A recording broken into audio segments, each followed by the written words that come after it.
Hi everybody, it's Vita here at Emanate. Welcome back to another Mindful Monday. Today's topic is operant conditioning. So it's just a pretty fancy word for talking about what comes before behavior or what reinforces behavior. So there's pretty much four different types under operant conditioning, one being positive reinforcement, so giving someone something they want for their behavior.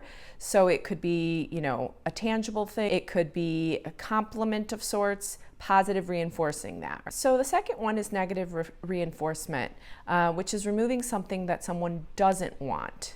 So an example could be if someone got something done quickly, they might not have to go to a 2-hour-long meeting. So the third one is punishment by application. So that's really giving someone something that they don't want.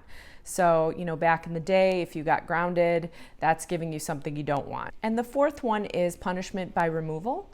And that's really taking away something that they do want. So back in my day, it was, if you took away the car, or nowadays it's probably your phone or an iPad. So a lot of the times what we don't realize, we're actually conditioned to behave a certain way because we were reinforced positively or negatively or by punishment.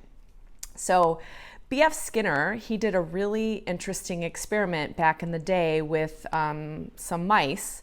So he had one box where there was a mouse that once the mouse found the lever, it would open up to this golden, arc of cheese, positive reinforcement. So in the second box, he had a mouse that would receive an electrical current underneath their body, which is really considered punishment. And as soon as the mouse found the lever, they were relieved from that current shock. What he found was that once he stopped giving the first mouse the golden cheese, the mouse pretty much lost interest, right? Positive reinforcement. But the second mouse, even when the electrical current was removed, the mouse still anxiously sought out the lever to leave the box, even though there was no electrical current.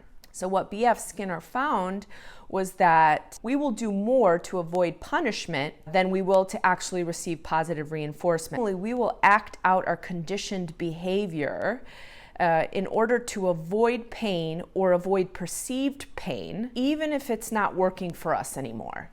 Even if it's causing life to be unmanageable, we'll do whatever it takes to not feel that way. So I talk about this and I bring this up in order for there to be self-awareness around the way that you behave, that you're conscious in all your actions. For example, if you're someone who growing up you were really rewarded for achievements or being goal-oriented, or even being punished if that didn't happen. So fast forward to a work environment where you need to have collaborative skills, but yet you have been reinforced to have this certain behavior and that's always worked for you. You have to now pivot to something different. So another example could be if you were always reinforced positively for being strong and punished for being weak. So if you were always being strong, it might not actually work for you in a work environment because some people want to see vulnerability and it actually makes you more relatable. It's important to own all your parts. It's to really ask yourself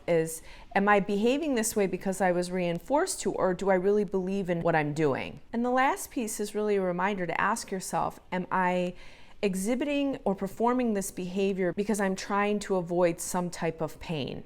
And what is it? So lastly, it's just to remember, if something isn't working for you, ask yourself, why are you still doing it? I hope that helps. Emanate your best selves. Till next time.